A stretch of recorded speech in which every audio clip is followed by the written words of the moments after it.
በተጣበበ ጊዜሽ እኔን አክብረሽ የኔ ቤተሰቦችን አክብረሽ እችን እውቀት እችን ግንዛቤ ያስጨበጥሽን ስላለሽ በእግዚአብሔር ስም ከልብ አመሰግንሻለሁ። አክሱምና ስሪላንካ አያይዘሽ ብዙ ነገሮችን የዳሰሽበት የመጽሐፍ ክፍል አካል አለ። እነዚህ ሁለት ከተሞች ምንድነው የሚያገናኛቸው የሚያመሳስላቸው ነገር? ስሪላንካ እኔ ራሴ እንደው ከኛ ጋር ብዙ ግንኙነት ያላት አትመስለኝም ነበር፣ ግን ሩቅ ነች የምትመስለኝ። በጣም ግን ድንቅ ነው ከስሪላንካ ጋር የነበረው የአክሱም ግንኙነት። ይሄንን ስሪላንካውያን ራሳቸው የጻፉትን አይቼ ነው በጣም የተደነኩት። በ2005 በፈረንጆቹ አካባቢ የሆነ አንድ አርቲክል the other presence in Christian presence in Sri Lanka ይልና ርዕሱ ማለት ነው the Ethiopians of Aksum ይላል።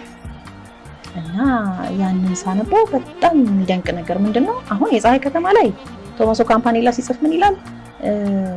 ያው የጉዞ ሻምበል እዛ ላይ ያለው ገጸ ባህሪ ልበልሽ የመርከቡ ሻምበል ካፒቴኑ መርከቧን ሌሎች አውሮፓውያንን እንደጫነች ሲጓዙ ባህር ላይ መርከቡ ተሰብሮባቸው ታፕሮቤን ወይንም አሁን ያሁኗ ስሪላንካ ማለት ነው ታፕሮቤን የምትባል ደሴት ላይ ተጋጭተው አረፉ እዛ ጋር። ከዛ በኋላ ወደዛ ሲወጡ እንዲህ አይነት ከተማ አዩ የፀሐይ ከተማ እያለ ነው እንግዲህ ድርሰቱ የሚጀምረው። ታፕሮቤን ማለት የሚደንቅሽ ነገር ወይንም ያሁኗ ስሪላንካ ኢትዮጵያዊው ጃንደረባ ባኮስ በመጽሐፍ ቅዱስ በሐዋርያት ሥራ ምዕራፍ 8 የተጠቀሰው ማለት ነው እሱ ሄዶ ያስተማረባት ቦታ ናት። የመጨረሻውን ትምህርት የሰጠባት ሀገር እዛ ናት። ብዙ ሀገራት ላይ ዞሯል። መጨረሻ ላይ ሲያስተምር የነበረው ግን እዛ ነው። እንደውም አንድ የቤተክርስቲያናችን መጽሐፍ ላይ ምን አይቻለሁ እዛው ቦታ ላይ በሰማዕትነት እንዳረፈ የሚገልጽም ሁሉ አለ። ወይ ዛርፎ ሆኖ ሊሆን ይችላል ወይ ከዛ በኋላም በሰማዕትነት ሞቶ ሊሆን ይችላል። ብቻ ግን ዋናው የመጨረሻው ሀገረ ስብከቱ ታፕሮቤን ወይም ስሪላንካ ነበረች። እቺን ቦታ ነው እንግዲህ ለፀሐይ ከተማ ድርሰትነት የመረጣት። አክሱምን ራሷ አልተጠቀመም። ለምን? አንደኛ ፍለፊት ይሆንበታል ዞር ማድረግ ስላለበት ማለት ነው። ከኢትዮጵያ መነሻ እንደሆነ ይታወቅበታል። ስለዚህ አሁን ከኢትዮጵያ ጋር በጣም ግልጽ የሆነ ግንኙነት ያላት ናት ማለት ነው እንግዲህ። እና ታሪኩን በደንብ ስለ ታፕሮቤን ክርስቲያኒቲ ስለ ስሪላንካ ክርስትና ሳነብ ለካ አምቦሊስ ላይ ያለው የኢትዮጵያ ሊቀ ጳጳስ አክሱማውያንን ወይም ኢትዮጵያውያን ነጋዴዎችን እንደ ሚሽነሪ እንደ ሰባኪ እንደ ሐዋርያ እያደረገ የሚልክበት ቦታ ናት። ወደ ስሪላንካ ይሄዱና ስሪላንካ ላይ ኢትዮጵያ ናት የምታስተዳድራት ስሪላንካ። እዛ ቦታ ላይ የዓለም የገበያ የንግድ ማዕከል ነበረች ስሪላንካ። ከሮም ይመጣሉ፣ ከፐርሺያ ይመጣሉ፣ ከግሪክ ይመጣሉ፣ ከግብጽ ይመጣሉ፣ ከአፍሪካ ይሄዳሉ። ስሪላንካ ላይ ይገበያያሉ። የገበያ ቦታ በቃ የቅዳሜ ገበያ ቤት የዛ ቦታ ናት።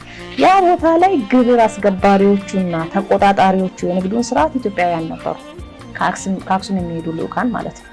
ስለዚህ እዛ ቦታ ላይ ብዙ የሃይማኖት ግብይት ተደርጓል። አክሱም ክርስትናን ለዓለም የሰበከችበት ቦታ ነው። ለምን? ሮም እየተንሸራተተች ስለነበረ ማለት ነው።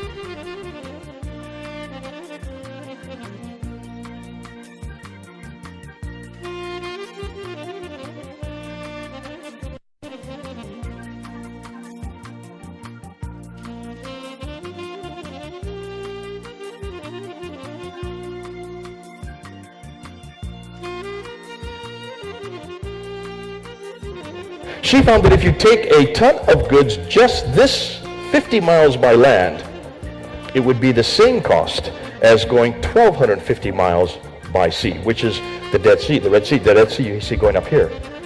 So, not Dead Sea, the Red Sea. Can you see why she brought this problem up? That's why today, even today, when you look at goods that come from China or Japan, they all come by ship, don't they?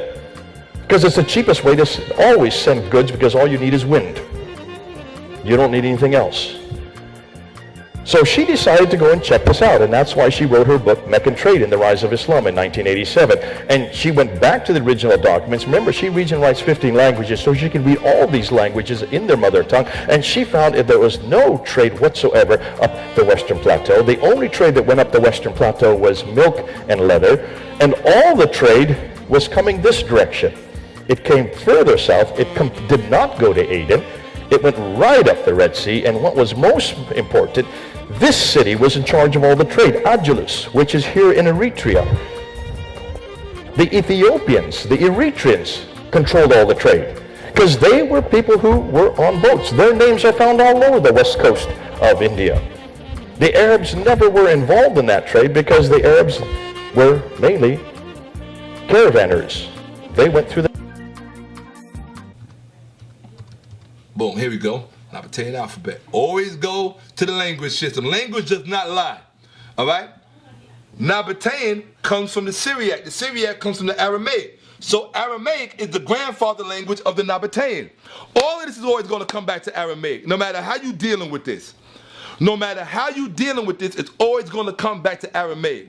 Why is it always going to come back to Aramaic? Because Aramaic was the lingua franca of the entire region, from the Levant to Arabia to Iraq, and even as far as Iran, to the Persian Sassanid Empire. Aramaic was the lingua franca. If you wanted to do business, you had to speak and write in Aramaic. If you wanted to do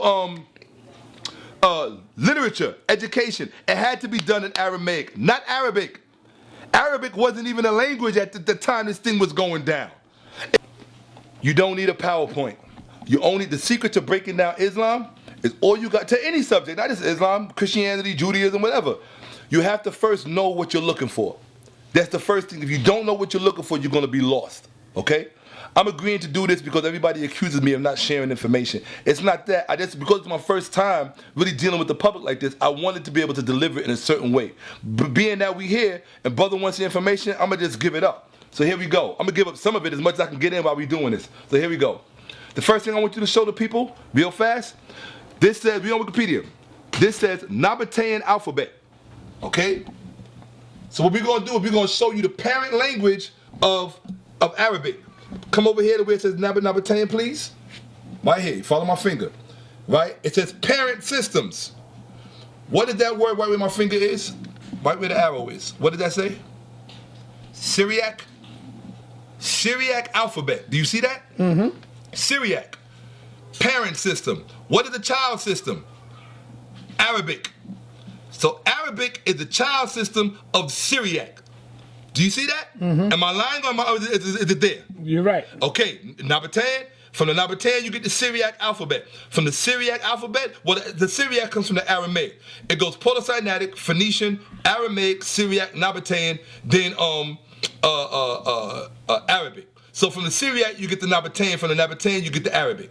But so then the Syriac is the grandfather language. It's not even the father language, it's the grandfather language, because they got it in descending order. Okay, so here you see Aramaic, Syriac, then Nabatean, then Arabic alphabet. So that would make Syriac the grandfather language, not even the father, the grandfather language. So if you want to know what Quran means, don't go to Arab, which is the child system. You see it says child system? Mm-hmm. You don't go to the child system if you want to know what it means. You go to the grandfather language from which it came. That's Syriac. Okay? So now we're going to go to Syriac and see what Syriac has to say about the word Quran. Okay? Here we go. Right here. We are going to go to the Surah. Let me show you so you can see. I'm going to open up another page. Matter of fact, I ain't going to even do that because it takes too long. All right? But here we go. We're going to go to the Surah. That's Sureth. The Sureth Dictionary. It's a Syriac dictionary / lexicon. We're going to click it. First, I want you to see what it said. Matter of fact, we're going to go to the page and see it right here. Hold on. That's why you needed a PowerPoint for this. Look, boom. You got to put that up there. Here we go. Boom. Okay? Here we are. We at the Syriac. This is the Syriac language, Syriac word. The word Quran. Do you see it? Q-R-Y-N. Quran. It's pronounced Quran in the original language. Quran. From where you get Quran. Okay? All they did was change the vowel to Quran. It's Quran. I want you to see what the third definition is. Now, don't go to the first one, because the first one is how it's used. Calling, vocation. But what's the second one? Reading, learning, chapters, sacred scripture, right? Contention. Now I'm going to show you what it really means. What the word Quran really means. And you've seen it with your own two eyes. Look at number one. What does that say? Where my finger is. Pentateuchal reader. A person who reads the Pentateuch. That's what the word Quran means. Pentateuchal reader. What is the Pentateuch? The Pentateuch is supposed to be the law, or the Torah, or the first 5 books.